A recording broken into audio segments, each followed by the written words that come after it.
Story 1.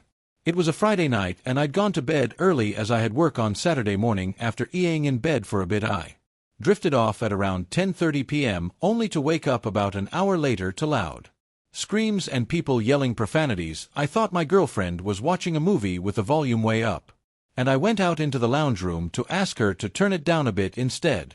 The TV was off and my girlfriend was staring at the front door with her eyes wide. Our apartment is on the ground floor of the building, and so our front door opens directly out into the lobby of the building. The voices in question were coming directly from the lobby. I could not make out specifics. In my defense, I was half asleep, and the language of the country I live in is not my first language, but there was a lot of swearing involved. My first thought was that it was some kind of domestic dispute, but after listening I realized it was a group of men that sounded extremely aggressive. I looked at the WhatsApp group chat from my apartment building and to my horror saw a message from one of the people in it that there were armed men in the building and that we should not leave our flats. The country I live in is experiencing a marked uptake in crime, and I had heard stories of armed groups of men robbing entire apartment blocks. But these it seemed fairly apocryphal to me. However, that was my first thought, that these men would kick down our doors and rob us. One of my dogs started to growl at the commotion outside. I shushed him, and thankfully he obeyed. I heard a commotion in the apartment above me and went out to my patio to see what was happening. I heard what sounded like a large piece of furniture being knocked over and women and children screaming in terror. At this point I had no idea what was going on, but I knew that by now they would have robbed us already if that's what they had planned to do. My girlfriend and I decided to hide in a small shed at the end of our patio, monitoring the group chat on our phones. Our bigger dog silently stood watch outside the door of the shed, his eyes locked on the sliding door at the end of the patio. I would find my smaller dog later cowering between the washing machine and the dryer. After 10 extremely tense minutes I heard the screeching of tires, signaling what I hoped were the perpetrators fleeing the scene. Eventually someone in the group chat said that the police had arrived, and breathing a huge sigh of relief, I came out of hiding and opened the front door. Alarmingly, on the floor of the lobby there were zip ties that had been cut, and the security guard was talking to one of the tenants. The man was bleeding from a large gash on his face and looked extremely shaken. Over the next few hours the story would unfold. The man I saw with a gash on his face was the tenant in the upstairs apartment, the one that I'd heard the commotion coming from. He was the owner of an import-export business, and for whatever reason had a sizable sum of money in cash hidden in his apartment. Someone had obviously found out about it and planned out the robbery that woke me from my sleep on Friday night. A group of 8 men had followed him into the apartment building's garage and ambushed him as he got out of his car, and judging by the gash on his face, roughed him up a bit. Some of the group of 8 had gone to the lobby, surprised by the security guard, and zip-tied him. The remainder of the group had gone up to the apartment, robbed it, and then fled the scene. It is fairly chilling to think that armed men were mere meters from my front door. So to the armed men that stormed my apartment building to steal my neighbor's cash, let's not. Story 2. Meet. Okay, so for context for this story, I live in a pretty rural area. We live on the outskirts of our town, which is already small compared to the populations of the other towns in California. We're about 15 minutes from the small town and 40 minutes from the main city. We live down a dirt road with some neighbors. Our house has no other fences attached to ours, and on 2 sides of the house is only fields and dirt roads, one side having a single house in the field. The other 2 sides have a couple neighbors down other roads, and nobody really interacts out here except my dad talking to 2 of them. Sometimes I was probably 12 when this happened. I had low self-esteem and I wanted to start exercising more. I had been enrolled in a charter school. Due to bullying, I didn't really have many ways of exercise besides a treadmill that we owned. I wanted to start getting fresh air, so my mom suggested that since we live out here that it would be peaceful to take walks down the back dirt road. I agreed, even though I was stubborn about it half the time. But we began walking and would go in the mid to late afternoon when it would start cooling down outside but was still light in case it got dark. We took our flashlights too, being out here it was notorious for stray dogs to sometimes make their way out here, and we would carry pepper spray and a mini bat just in case one of them got vicious. However, a dog will play into this story. One day my mom and I decided to go on a walk in the late afternoon. So me And my mom took off and started walking down the road. When you walk about a quarter of a mile down the road, you start to come towards a little cross-section. There's a road going left to the highway, a road going right to the neighbor's house, or the road goes straight down to a utility road. My mom and I discussed walking down the utility road to get a good walk in, since it went on for a while. When we started getting to the crossroad, this dog came out of nowhere. We were looking at it, and it was in the center of the road staring at us. My mom and I looked at it, and my mom said that she got this weird feeling in her stomach that we needed to turn around and walk home. She grabbed my arm and started leading me back home. She then let's go so that we could walk. We were in the midst of walking when she looks ahead and stops to stare at something. I ask what she's looking at, and she points. A white car pulled up to our fence and quickly backed up and shot down the road on the side of our house. Mind you, nobody ever goes down on this road except one old man that we know. Anyone else who does is usually scoping out my dad's tools to steal. My mom said she felt a bit uneasy because of it and pulled me to the edge of the dirt road, almost into the field. The car had driven to the highway and left, or so we thought. We continued walking back to our house when this car comes back and drives down the road we were walking alongside. I caught a glimpse, and it was this smaller white car with black tinted windows that you couldn't see through. My mom instantly got a feeling of impending doom and pulled me into the field. Not too far, but far enough. We kept walking through the fields towards our house, getting closer now. When this car comes back down the road, my mom stops me in my tracks to see what the car is doing, and it drives back to our house and starts driving around really fast. My mom waits until the car drives back down the side road, and she tells me we need to start running. So that's what we did. We started running through the field, getting to one of the little sections near my yard. The car comes back and drives down the road, trying to cut us off. My mom and I are panicking at this point and have no idea who this is and why they're acting like this. The car circles around again, and my mom drags me further to the right of where we were and told me we're going to run down into the ditch. When we get down into the ditch, the car comes back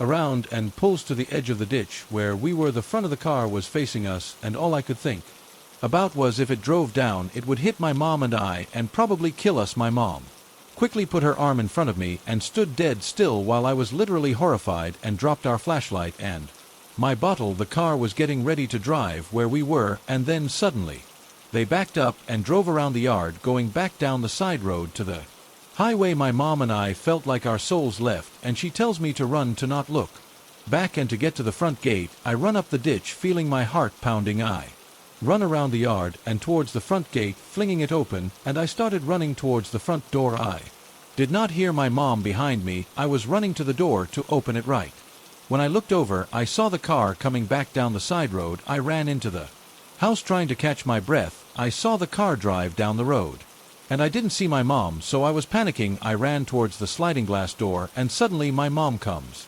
running towards it and flings it open. She runs in and locks it. She tells me to go lock the front door while I try to catch my breath, and I tell her I was scared because I had no idea where she was. She went to chug some water from the fridge and told me that when I was running, she was trying to shut the front gate. When she noticed the car coming back down the road, she said she knew she wouldn't have time to follow me to the front door, so she ran behind my sister's car to stay out of view of the car, and when it drove back down the road, she took that opportunity to run to the back door since it was closer to my sister's car. It's crazy to think that if we hadn't seen that dog standing there in the road and decided to turn back, that we may have been run down. Fortunately, we never saw that car again, and I think it may have just been some crazy person or drug addict who just so happened to come down our road that day. This happened while I was in my early 20s. My best friend was always getting story 3 into risky, while she did various drugs. I was always more of a pothead.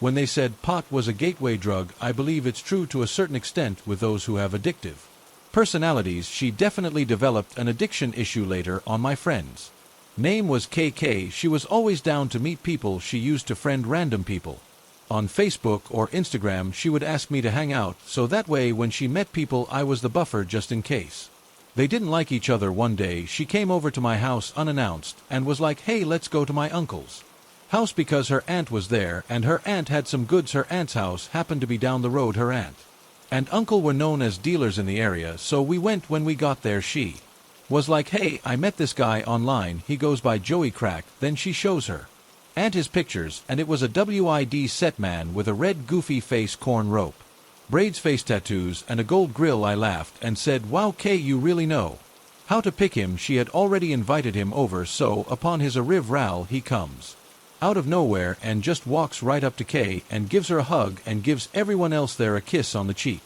This part of town there was nothing around but houses, a school, and some woods. The closest store was about 20 minutes, so it struck me as odd that he walked here. So it was me, Kay, her aunt, and the aunt's friend. We sit and get 3 joints in rotation by this time.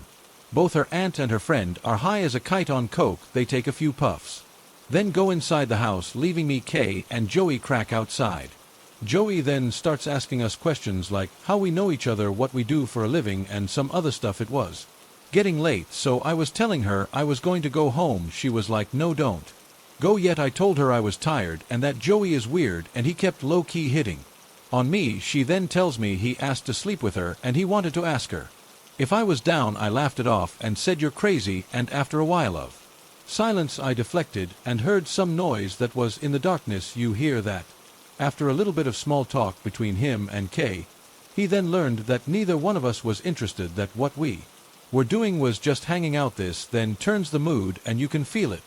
It became eerily quiet. He became reserved and had shifty eyes. I sat down for a while just to please Kay. At one point I turned to Joey, knowing he walked here and it was dark by now, and I asked him, "What are you about to do?" "Because I'm going to go home and Kay's coming with me," he said. "I just texted my boy, he's about to come get me." When he was texting, Kay stood behind him and caught a glimpse of the message. Her eyes grew wide and she looked at me. That was silent code for unanswer.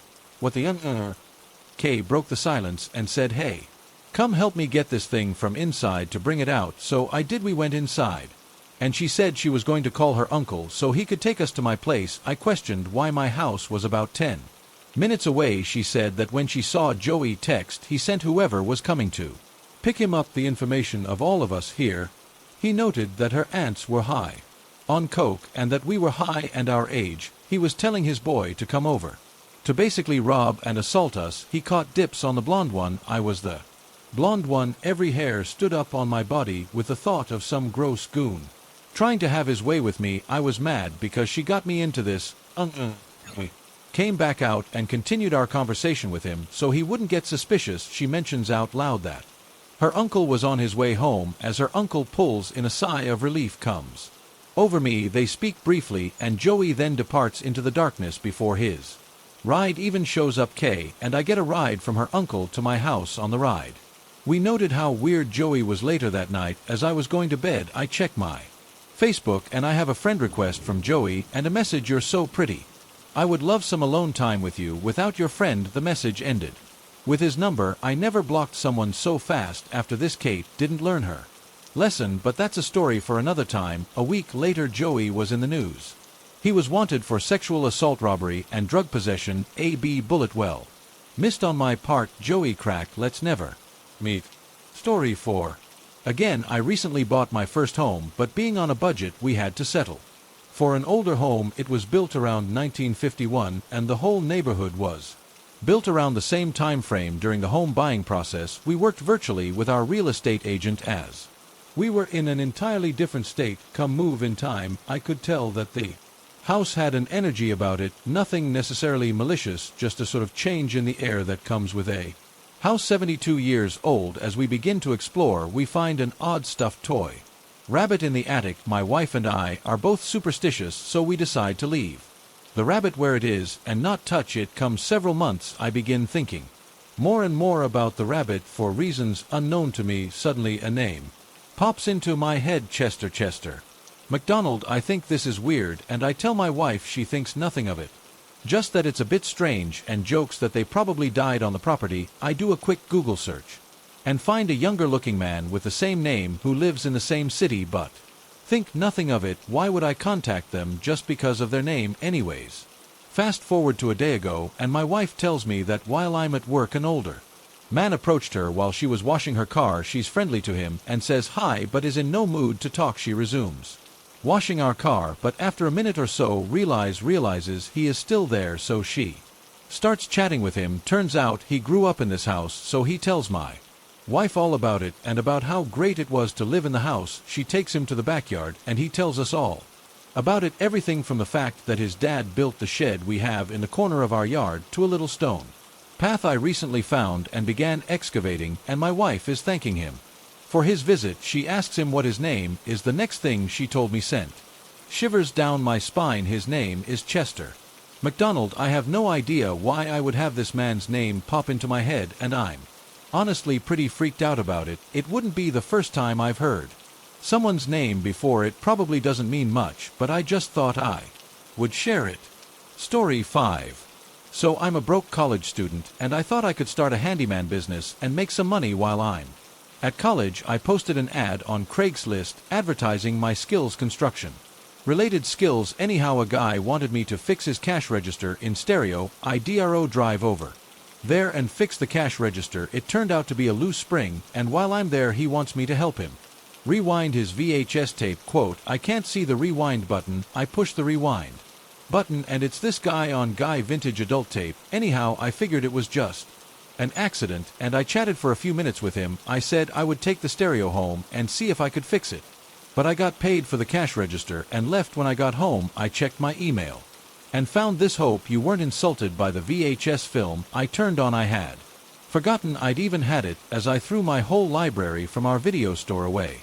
I really get turned on by large stuff like that. Anyway, feel free to come over anytime. I think I can make it worth your while. And soon after, another email followed saying this: I am really anxious to see you again whenever you want to come over. Late afternoons or around this time are always good. Discreet, and $40 for maybe 20 minutes or so. And then I received another email: I would really like to do stuff with you. I don't need reciprocation. You won't be sorry. I am drug and disease free. And when I didn't respond, he sent another one saying interested. At this point, I wasn't sure what to respond with, like I've got to return the stereo too. I am not going to fix it, but I am so glad I used my Google Voice number. But I'm very sorry that I told him where I lived when I introduced myself. I decided to park my car far away from my dorm. My girlfriend thought it was funny and said, now you know why I don't like going outside at night. So I drove over to his house in the early hours of the morning and dropped off the stereo and sprinted back to my car and hightailed it out of there. I then responded after I left with this: hi, my bad, I wasn't aware of what you were getting at with your previous question. However, I'm going to stick with the services I posted in the ad. I returned the radio to your garage. I left it in a bag so it wouldn't get damaged by the rain, and I don't wish to do any further business with you. Best of luck to you. Story 6. Dan, I live in Hollywood, California, which has become a bit of a __ show in the last year. There's a small liquor store 2 apartments down from mine. I walk my dog when I get off of work and typically stop by the liquor store because the owner bakes my dog treats. While my dog and I were at the counter talking to the owner, a normal looking 20-some-year-old girl comes into the store. She walks around the aisles for a bit and approaches me and my dog at the counter. She pets my dog, comments on how cute he is. I say thanks, and then I leave the store. A little while later, she walks out and calls to me. As I'm walking home, I turn around and acknowledge her, and she approaches my dog, and she starts petting him. I'm mostly just trying to get his walk over and being polite. I only have to walk 2 apartments down back to my place. I start pulling my dog's leash and walk away from her. She follows me. She begins to ask some really bizarre questions. Do you live nearby? How long have you lived here? How much is your rent? I politely tell her that I live in an apartment very close, and I point to the building. It's not really a big deal because it is gated, and I live all the way in the back of the apartment complex. I didn't point to my actual door. She then says, oh, I know that building. A friend of mine used to live there. I obliged, telling her that's a cool coincidence. With a hint of sarcasm, my dog and I are now standing in front of the gate to my building. I know better than to open the gate and go inside because she is literally still trying to make conversation with me. I tell her I have to go. She then tells me that she would love to see my apartment to see if it's the same one her friend used to live in. I say no, I'm just getting off of work and don't want company. She changes her story and tells me that she really needs to use the bathroom. Before I get the chance to tell her no, she goes on and on about how badly she needs to pee and begs me to let her in my apartment to use the bathroom. Nice try. I make up a story about how my dog had all over the apartment while I was at work, and then that I needed to clean it up. She says, "Oh, I don't mind." I tell her I mind. And that I cannot let her use my bathroom. I thought about opening my gate and going inside, but at this point I had a feeling she'd follow me through the gate. I stayed put in front of the gate and repeated that there was dog all over my apartment, and I wasn't letting her in. To get rid of her, I told her to go back to the liquor store and ask the owner if she could use the bathroom. She then told me that she has already, and they said they didn't have one. I then said, "Sorry, I've got to go." She walked off, and I stayed put until she was out of my sight. She began walking in the direction of the liquor store. When I couldn't see her, I walked my dog through the gate and into my apartment. I double-bolted the doors. A short time later, I was meeting a friend at a bar around the corner. I decided to stop at the liquor store to ask the owner if the girl had gone in there to use the bathroom. I was just curious and suspicious. I entered the liquor store and asked about the girl. The owner said, "Are you talking about the girl that was in here when you were in here earlier?" I said, "Yeah, the girl that was petting my dog." The owner then confirmed my suspicions. The owner told me that shortly after I had left the liquor store, the girl walked out in my direction. I told the owner my end of the story. The owner then told me the girl had walked back to the liquor store a short time later and approached two males who were sitting in their work van in the liquor store parking lot. After talking to the men for a short time, she walked off. The men then came into the liquor store and told the owner that the girl had told them that she would go down on one of them if they got her high. They declined, and so she walked off. I asked the owner if she ever asked about using the bathroom, and the owner said no. That confirmed my suspicions. This girl most likely wanted to come into my apartment to rob me, to buy drugs. Needless to say, my year lease is up next month, and I am leaving Hollywood. Last year, I moved into another city after finishing high school. I assessed several college options and Story 7 decided on one that would have me move roughly 3 hours. I found an apartment where I would be able to live without roommates, and that was in a safe part of town with reasonable rent. It was close to some attractions in the city, which wasn't added bonus to me, as it would still allow me to have a reasonable social life for the first 4 months or so. It was great. There were absolutely no problems or safety concerns of any sort, and I managed to become good friends with a guy who studied at the same college as me. He coincidentally lived 5 minutes away from me, so we would often hang out at each other's places. One night, just as winter started, he called me over to play video games and hang out. We had a pretty chill night, drank a few beers, had a good few laughs, and enjoyed ourselves. At around 1 a.m. we decided to call the wrap, and I headed home to my apartment. When I got back home, I decided to head out to the balcony that overlooked the entrance of my building to smoke a cigarette. I vividly remember looking around and seeing absolutely nobody. It was a cold winter night, and it wasn't the weekend, so understandably everybody was at home besides the usual car or two passing by.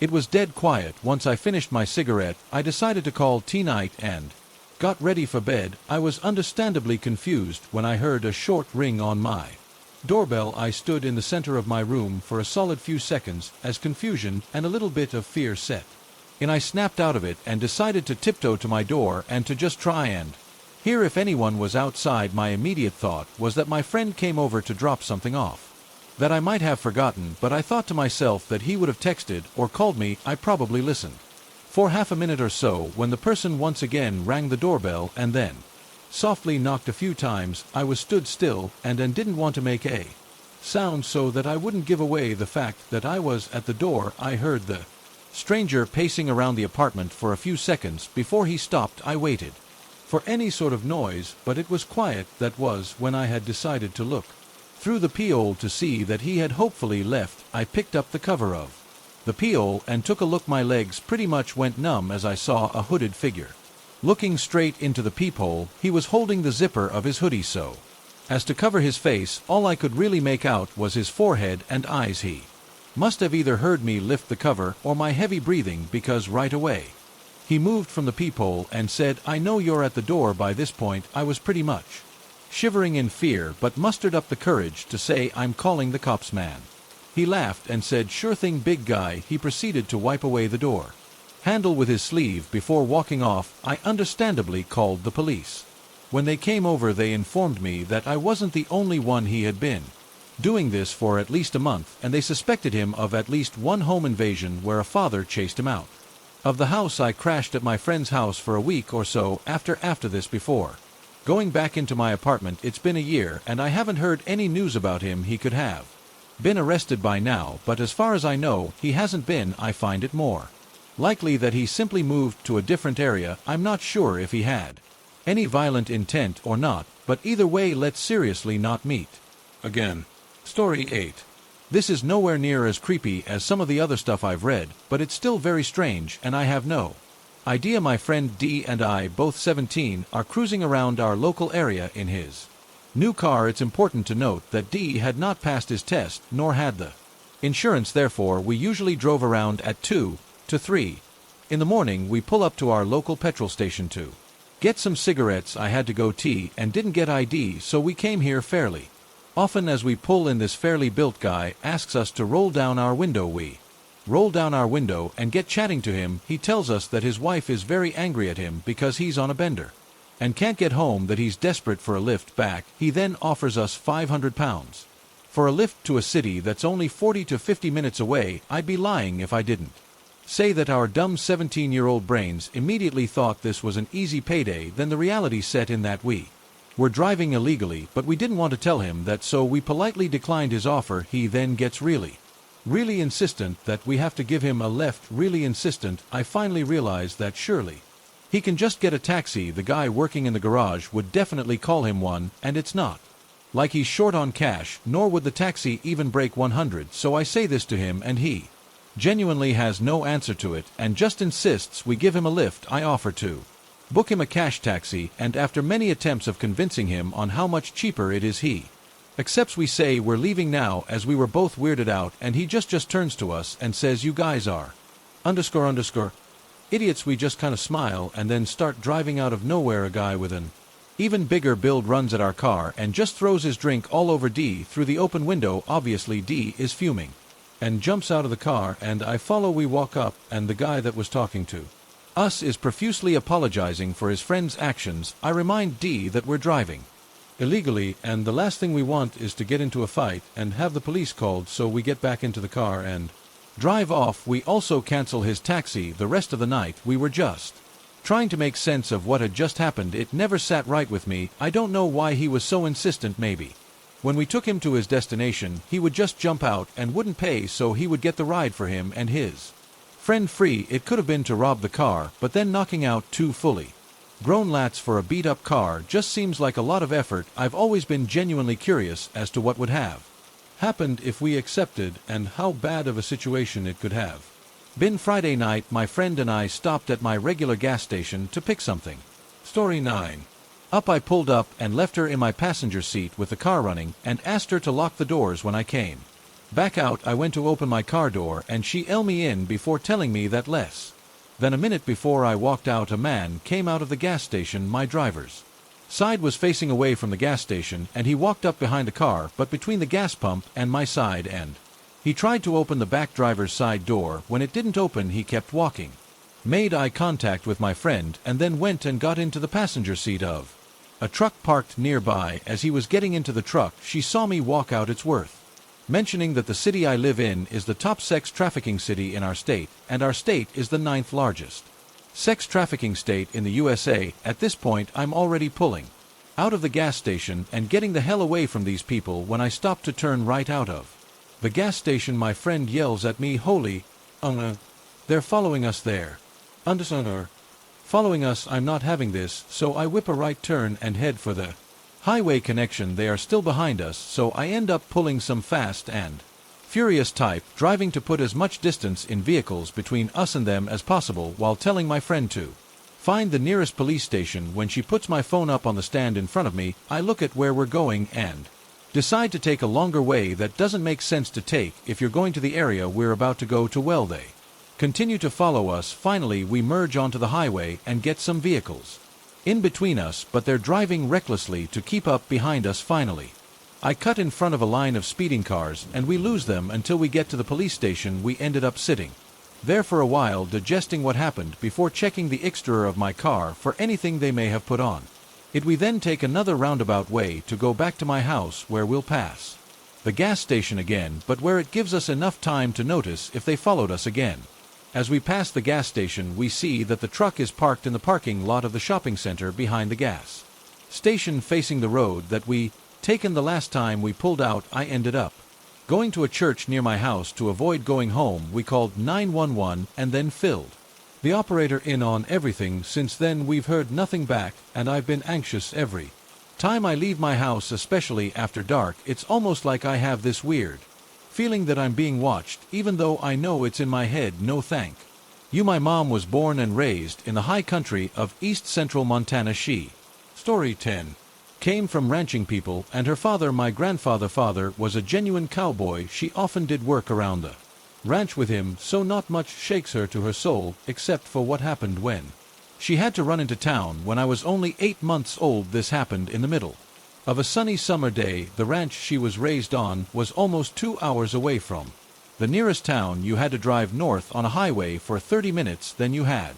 to drive on a dirt road for another 45 minutes across the Montana high country to get to the ranch where she was raised. I'm emphasizing this because it not only shows how far out into the nowhere she lived at the time, but it plays into why this story becomes so disturbing. My mom had to run into town to get groceries and baby supplies for me. She was driving on the long and isolated dirt road back to the ranch.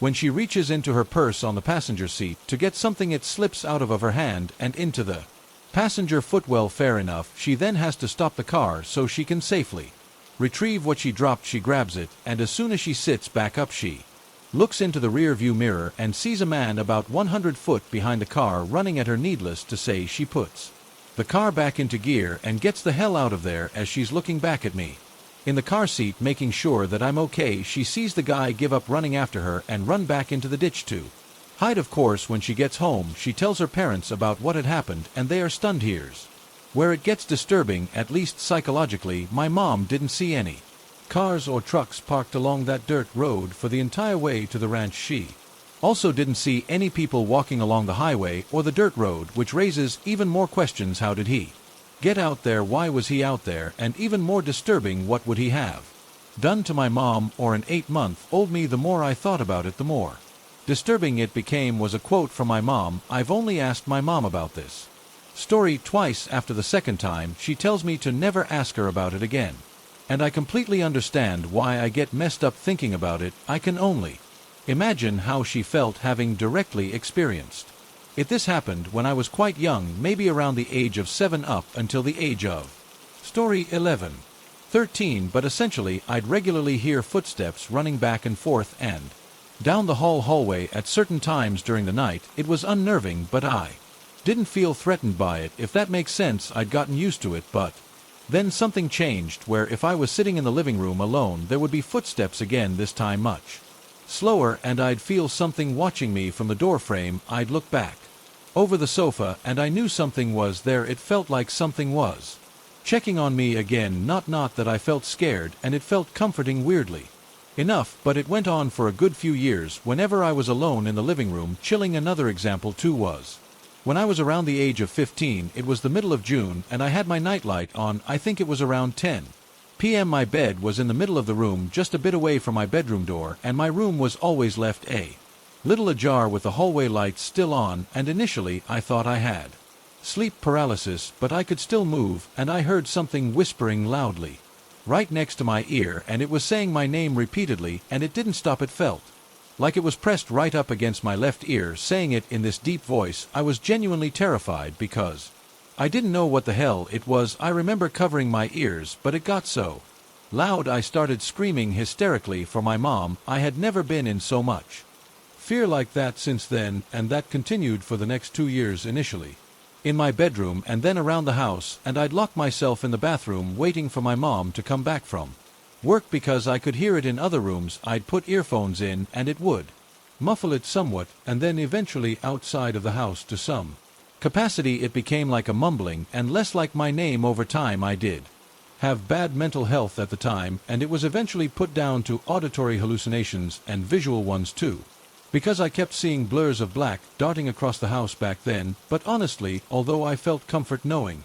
it was in my head to this day, I still question what the hell that was. I like to think of it now as tuning in and out of a radio. That's how I've dealt with it since, and it's made things so Much easier. I know rationally it's not actually there and I can make a choice whether to engage with it, sort of thing, and sometimes it is easier than other times. It can still catch me off guard. I just have to go with it. What also helped, weirdly enough, was watching Ghost Hunters at the time, and I gradually got less scared hearing those things. There is a history of severe suicidal tendencies on my mother's side, along with mental illnesses such as bipolar, depression, schizophrenia, and PTSD, and my late grandmother died from dementia, and my mother is currently suffering from onset dementia too. So this might be a sign at the age of 21 that I'm on my way to popping my clogs off. I was 29, I was having chest pains. They were reminiscent of when I was younger. Story 12. Rushed to the hospital just for it to be heartburn. I started treatment for that, but it got to a point where I couldn't move. I was sent home from work and went to my doctor. I described everything and said it just felt like bad heartburn. The doctor starts looking at stuff and treating me for GERDs just as she's about to send me on my way. She says she wants to do an EKG. After the results, she brought in a more experienced doctor who agreed with her and said that they want to keep me overnight for observation. I get to the hospital and they hook me up with a ton of devices. There were multiple tests and they start medicating me. All they told me before I fell asleep from the meds was I had an enlarged and weakened left ventricle. It's now maybe 3 a.m. I'm awoken to the creepiest looking doctor ever. He had this skeleton thin body but with a round pot belly. Thank Farnsworth from Futurama. He was bald but with this greasy stringy hair that was like long, and he draped a few over his head. Meanwhile, I'm still drugged out and afraid of what's going on. He pulls up a chair and asks if I know what's going on. He says I had a nibble of a heart attack, using his pointer finger and thumb to indicate very small. He explains something about numbers, and if they hit a certain number it indicates a heart attack, and mine hit the number directly next to it. So let's say 10 means a heart attack. I hit a 9. Bear in mind my dad died of a heart attack when he was 39. I'm laying there freaked out. Everyone I know is asleep, so I have no one to talk to. I'm too drugged out to do anything. I just pushed the button for more drugs to go back to sleep. They did a heart catheter and said my arteries were clean. Months later I found I had a flu-like virus that went on treated. It reached my heart before my body farted off. I'd gone to a Med Express place a month before because I was sick with flu-like symptoms, but they lasted 2 weeks. The doctor said it's the flu. You're young, you'll get over it, and he never did any tests. I had to wear a hard defibrillator for about 4 months after that, and I'm on heart medication for the rest of my life, all because the express dog was too lazy to test anything. But that night shift doctor looked like death, and I thought he was coming to tell me that I died. Story 13. I was in a smallish fishing boat charter that sank a little less than 12 miles from a Caribbean island in the Atlantic.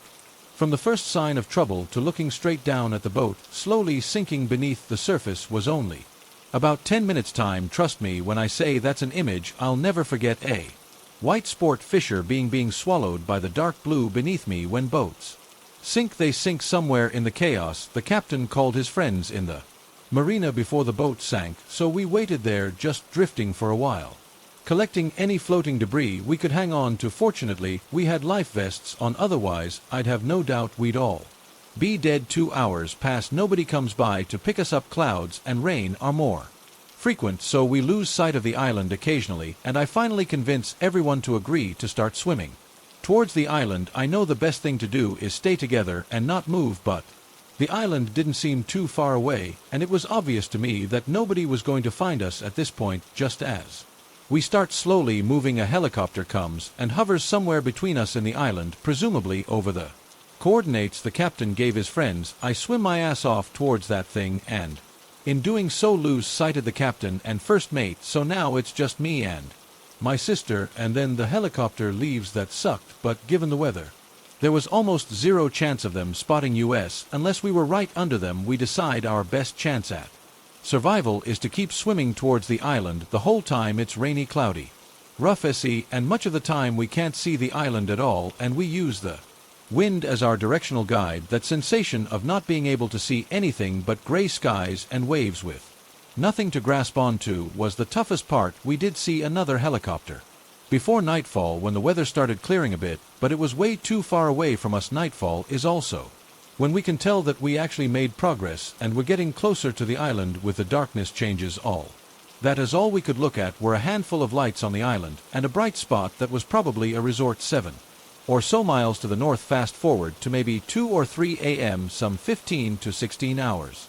After the boat sank and we actually get to the island, of course it's mostly cliffs. The water is colder, so we swim south until we can see water that isn't white. We get out into the water maybe an hour later and can barely walk. There are some lights in the distance, but no way we were going to get to them in our condition, so we just try to stay warm under some trees out of the rain. No sleep, just shivering and trying to stay warm. Finally the sun comes up and we're able to stop shivering. We can walk somewhat better now, so we start drinking from a nearby stream, assuming we'll be able to get help before we die from some parasite, and start hiking over the hills. I toss my life vest into a tree just in case someone spots it. The hike takes us a few hours over 2 ridges and through some pretty thick brush. Fortunately, there were a few more streams. We finally get to a makeshift farm of sorts and decide to eat some bananas from a small banana grove. That's when we spot a guy walking to work on the farm. He feeds us some crackers and water and walks up the road to call the police for us. Based on where we got to land, they changed their search and found the captain and first mate in the water. Shortly thereafter we all end up in hospital around the same time, and we finally got to escape the hospital after 36 hours and several bags of 4 fluids.